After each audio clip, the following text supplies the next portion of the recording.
ஜென்ம ஜென்மோ ஜென்மி ஸ்ரீச்சரன் ஸ்ரீ பாக்ய சாய். அனைவருக்கும் சாய் சுப நமஸ்காரங்கள்.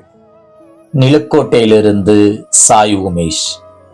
ஓம் ஸ்ரீ சத்குரு பகவான் பாட்டி சித்தரின் லீலாமிருதம் 147.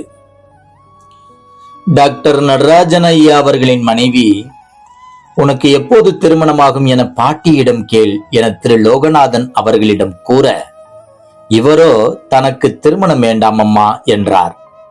ஆனால் நம் பகவான் பாட்டியார் தனது மூட்டை பையில் இருந்து ஒரு பாக்கெட்டை எடுத்தார். அதில் மஞ்சள் கயிறு, மஞ்சள், குங்குமம், கண்ணாடி, சீப்பு என திருமணத்திற்கு தேவையான பொருட்கள் அடங்கியிருந்தன அந்த பாக்கெட்டில். அந்த பாக்கெட்டை திரு லோகநாதன் அவர்களிடம் கொடுத்து, உனக்கு சீக்கிரம் கல்யாணமாகும் என்று கூறினார்கள்.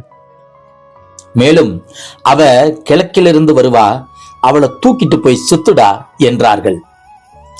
பாட்டியிடம் இருந்து திருமணத்திற்கான ஆசி கிடைத்து விட்டது. இனி அது நடக்கும்போது நடக்கட்டும் என விட்டுவிட்டார் திரு லோகநாதன் அவர்கள். பாட்டியாரிடம் ஆசீர்வாதம் பெற்ற ஒரு சில மாதங்களுக்கு பிறகு வேலை பளு காரணமாக தனது பேராசிரியர் வேலையை விட்டுவிட யோசித்தார் திரு லோகநாதன்.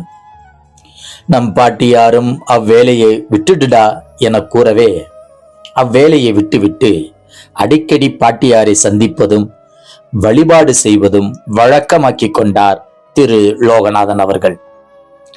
திரு லோகநாதன் அவர்களை நம் பாட்டியார் அடிக்கடி ரேடியோக்காரன்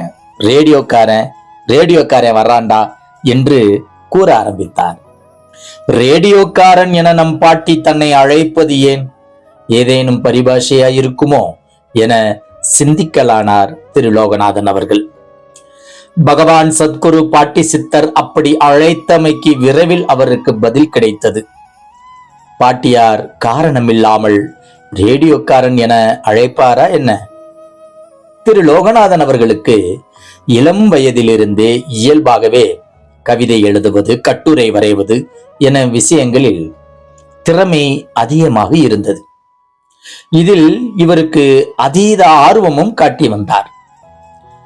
தனியார் கல்லூரியில் பேராசிரியர் பணியை விட்டுவிட்டு அரசாங்க பணிக்கு முயற்சி செய்து கொண்டிருந்த திரு லோகநாதன் அவர்களுக்கு ஒரு புது ஹீரோ பேனா ஒன்றை ஆசியோடு பரிசளித்தார் நம் பகவான் பாட்டி சித்தர்.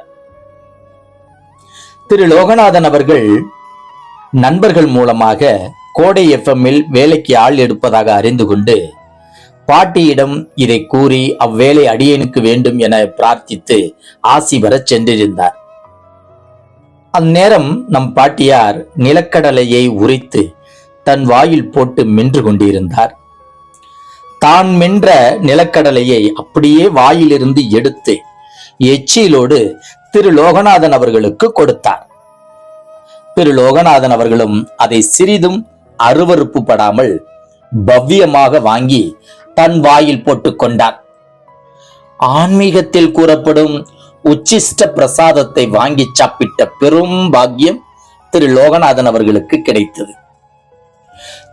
திரு லோகநாதன் அவர்கள் பாட்டியார் திருவருளோடு கோடை எஃப்எம் நேர்முக தேர்வுக்கு பயணமானார் கொடைக்கானல் நோக்கி.